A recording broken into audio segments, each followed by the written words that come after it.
Programa Fé Perfeita. Não haverá outro Calvário a resgatar sua vida. Não haverá outra mensagem, não haverá outra Bíblia. Não haverá outro profeta a te mostrar a saída.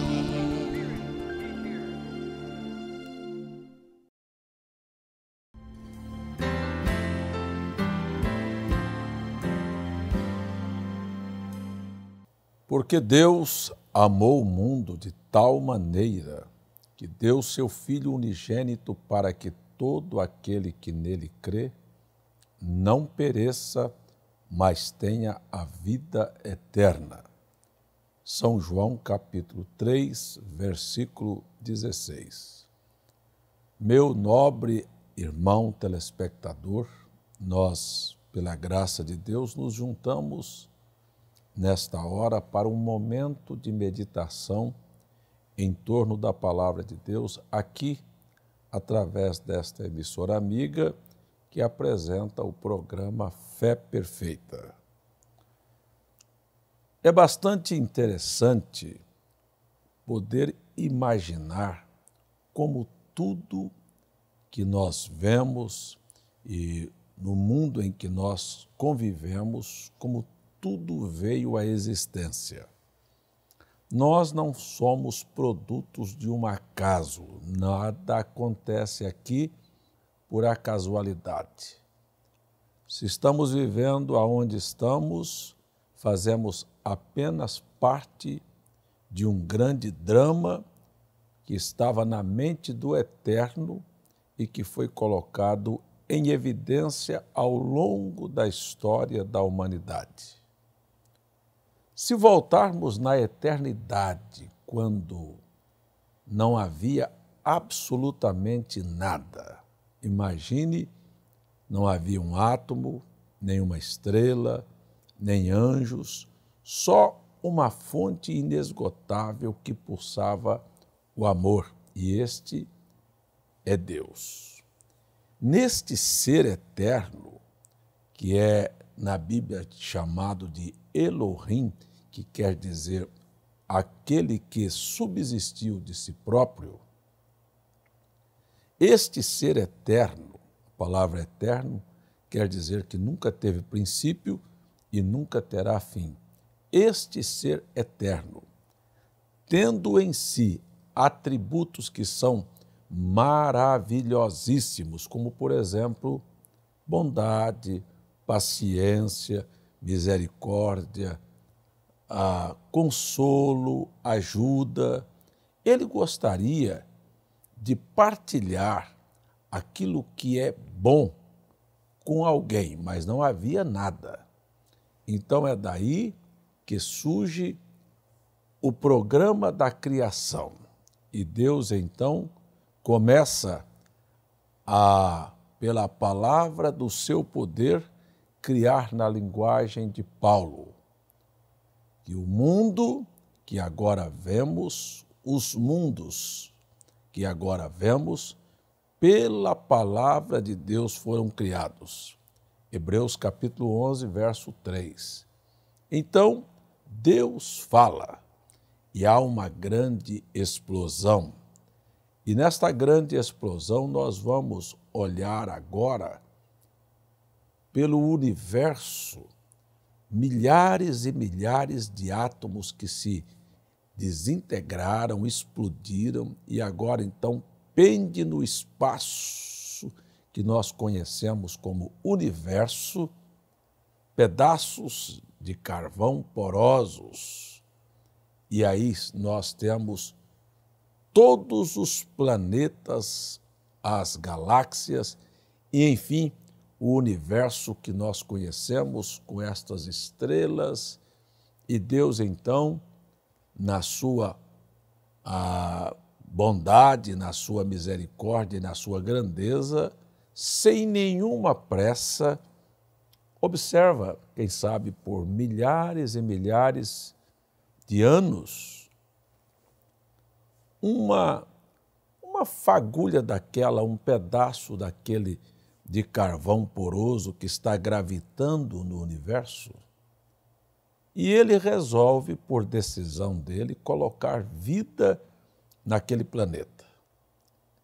E aí não adianta cientista gastar milhões e milhões de dólares, países, na busca de encontrar vida fora do planeta Terra.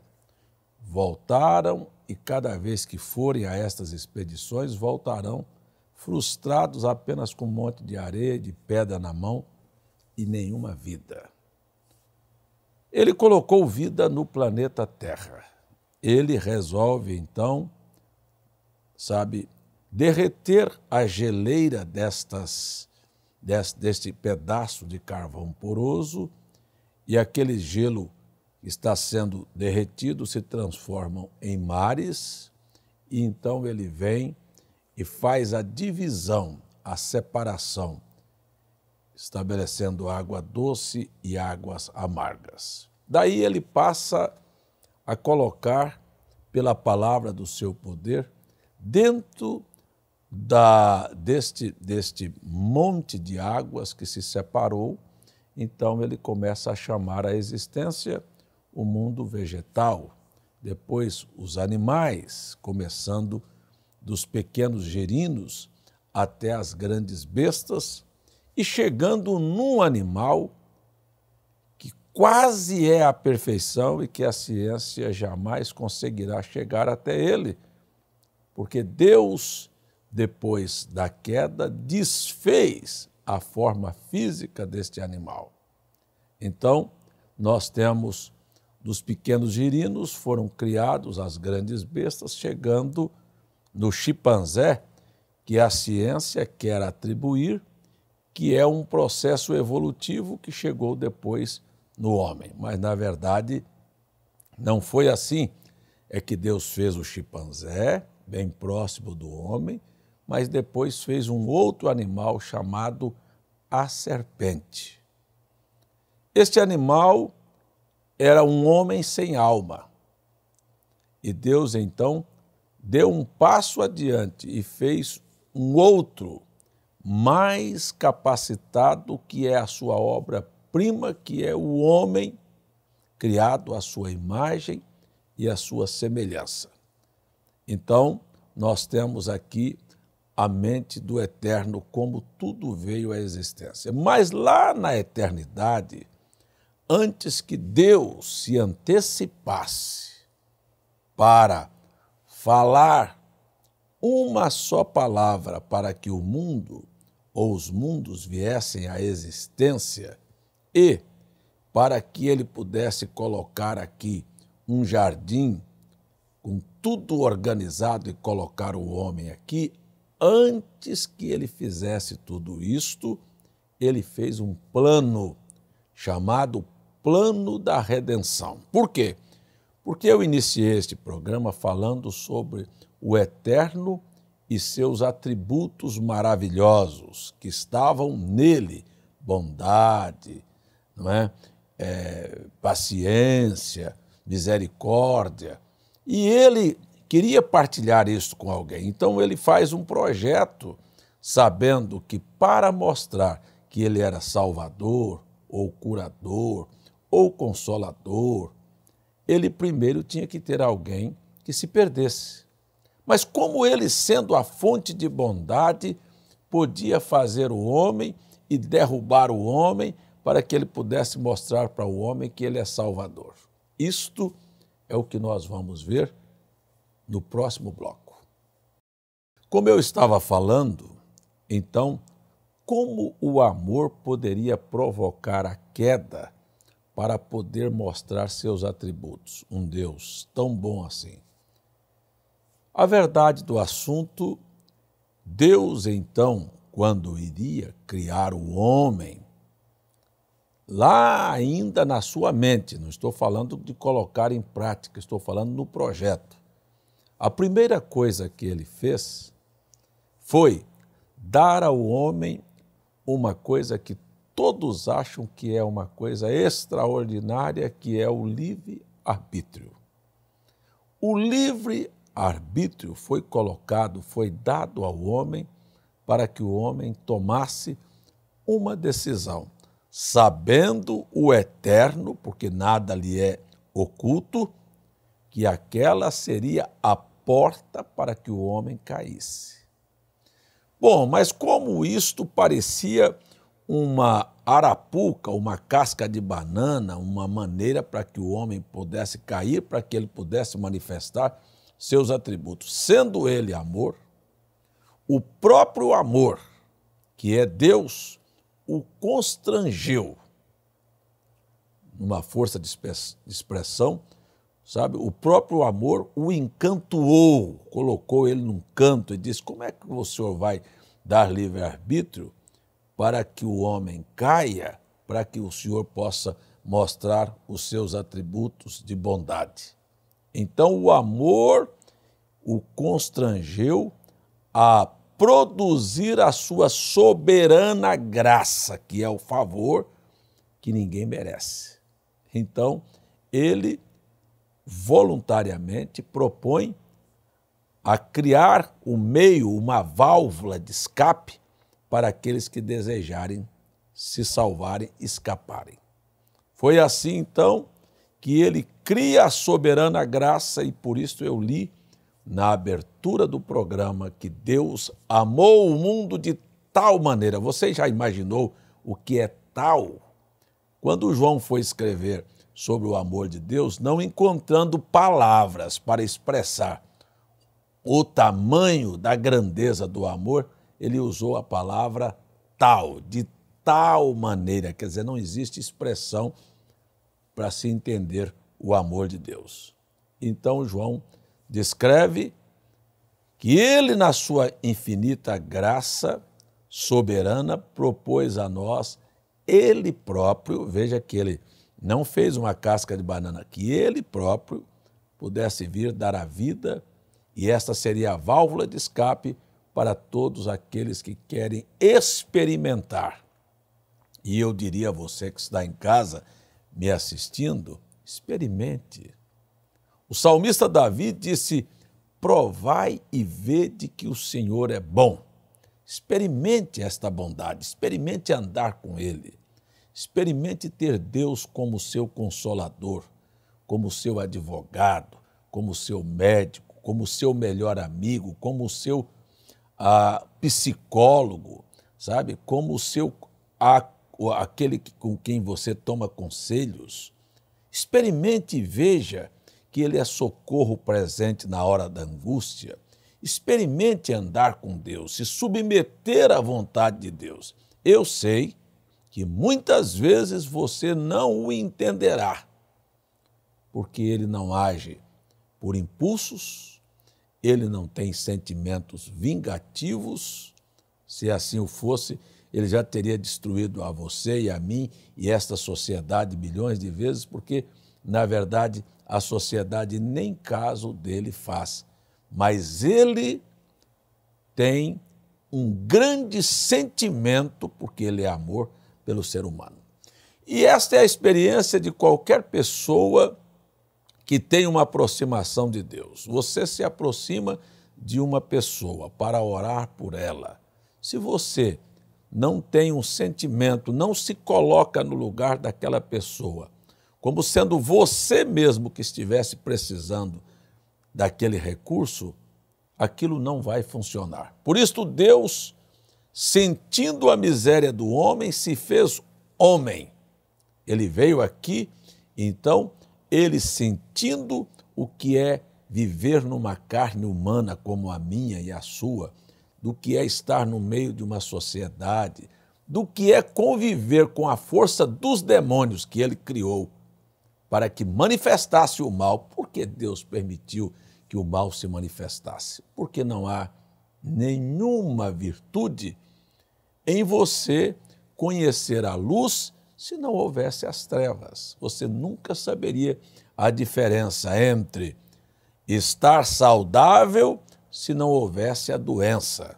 Se não houvesse o diabo, o mal, o crime, o ódio, a vingança, os homicídios, a falta de paz, a guerra, a destruição, você não saberia nunca o que é viver em paz. Como, por exemplo, Deus disse para o Adão e a Eva: no dia em que dele comerdes, certamente morrerás. Ora, qual era a diferença para Eva e para Adão morrer?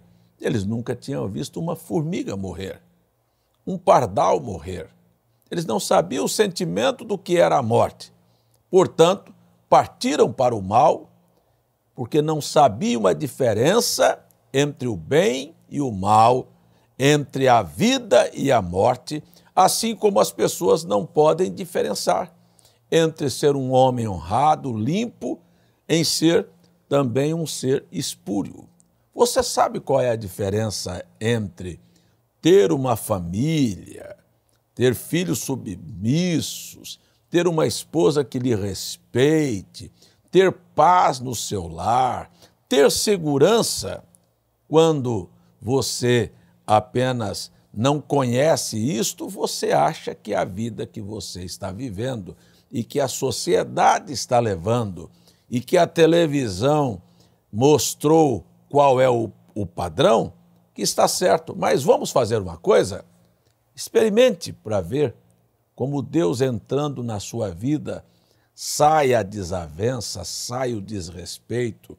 Ei, convide Deus para entrar na sua vida. Então, na verdade, este foi o sentimento que Deus teve, deixar que o mal viesse para que as pessoas pudessem, então, conhecer o bom. A única forma para que possamos sair da situação em que estamos na sociedade não é a mudança de partido político no controle da sociedade.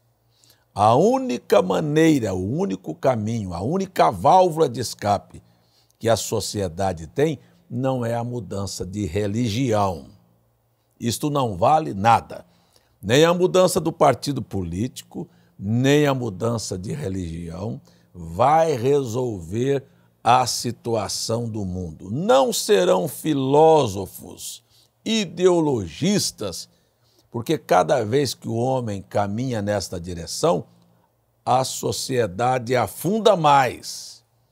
Vamos arriscar aqui porque houve uma opressão para a mulher. Aí você pega a mulher e tira da opressão e vira isso que nós estamos vendo aí. Um mundo em que as mulheres perderam o valor. Não se tem mais valor. Elas colocam seu corpo como mercadoria, são apenas uma exposição clara de sexo. Se tornaram, assim, abertamente um vaso de descarga, sabe, de sêmen. E cadê, sabe, o prestígio, a autoestima, o valor de uma dama, de uma mulher? E aí partiram para a agressão. Nós temos direitos iguais e fala o que quer e ouve o que quer. E nós estamos vendo uma sociedade assim. Criação de filhos, vamos modernizar. Não se pode oprimir, não se pode corrigir. Aí os próprios pais é que vão apanhar dos filhos. Vão ser mortos, desrespeitados. Sala de aula, alunos não respeitam seus professores. A sociedade não respeita os seus governantes. Esta é a condição do mundo. Olha, sem dúvida, amigo telespectador, quando a Bíblia diz que Cristo é o desejado de todas as nações, no subconsciente do homem, ele sabe, há um clamor por justiça, por equilíbrio, por família, por segurança, por paz, por saúde, por habitação, por igualdade social. Há um clamor lá dentro. E só o reino de nosso Senhor Jesus Cristo trará isto.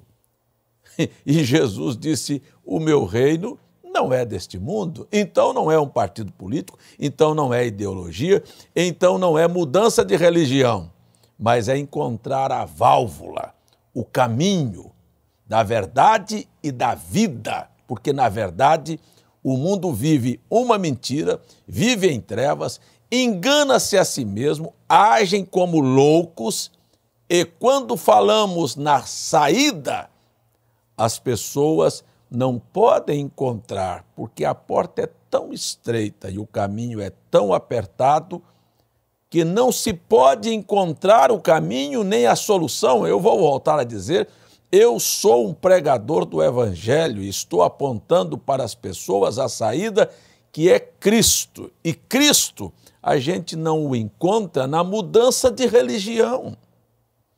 Não é sair do catolicismo e vir para o protestantismo, você vai trocar 6 por meia dúzia, até porque as igrejas evangélicas são, na verdade, um disfarce da Igreja Católica. Tudo é farinha do mesmo saco, é o mistério da grande Babilônia, de Apocalipse capítulo 17 e 18. É uma mãe, a Igreja Católica, que gerou a Igreja Evangélica, que age no mesmo destino da Igreja Católica. Mas acontece que eu estou falando de Cristo. Sabe o que é Cristo? Cristo é a palavra. Você quer Cristo, você terá que se submeter à sua maneira de viver. Sabe por que as igrejas, tanto católica como evangélica, não podem obedecer à Bíblia? Porque não querem a solução. Enganam-se a si mesmo, como Adão, no princípio, achou que podia enganar o próprio Deus fazendo uma folha, um avental de folha de figo, que representa uma religião. Então, a religião não é a solução.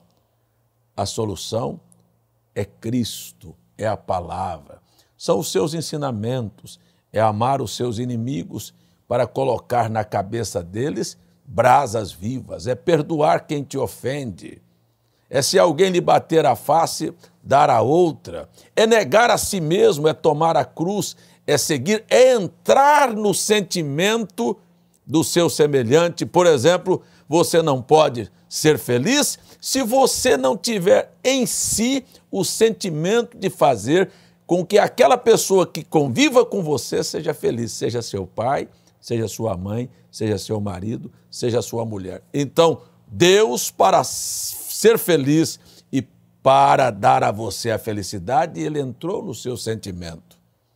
Ele entra no sentimento, Ele sente como você, sente suas dores, por isso Ele pode te consolar. Ele pode ver a condição desgraçada de um homem viver dentro de um corpo de carne que é tendencioso ao mal, à reclamação, a buscar seus direitos e dar a você um outro sentimento de perdão, de graça e de recomposição. Deixa eu terminar o programa, porque meu tempo acabou, dizendo a você, Deus se importa com você. Deus amou o mundo de tal maneira que deu a Cristo. Cristo é a solução. Se a sociedade quisesse Cristo, as mulheres não estariam na condição que estão. Os pais não estariam passando a vergonha que estão passando com filhos homossexuais, com mulheres, filhas lésbicas, com suas filhas sendo transformadas em mulheres de programa e uma televisão imoral que é o diabo incentivando as famílias ao mal a cada dia. Onde estão os programas dentro da própria televisão que querem dar à família, devolver à família a paz, famílias honradas, de respeito? Nós não vemos isto, só se você for cego. Meu tempo acabou, gostaria apenas de convidar você para abrir o seu coração e pedir a Deus para te mostrar a saída, a válvula de escape, que é Cristo Jesus. Convide Ele para entrar na sua vida e você encontrará o caminho, a verdade e a vida. Pai, em nome de Jesus, oro que o Senhor abra os olhos do entendimento das pessoas para que elas compreendam a condição em que estão e a necessidade do Senhor na vida delas. No nome de Jesus, peço esta bênção. Amém.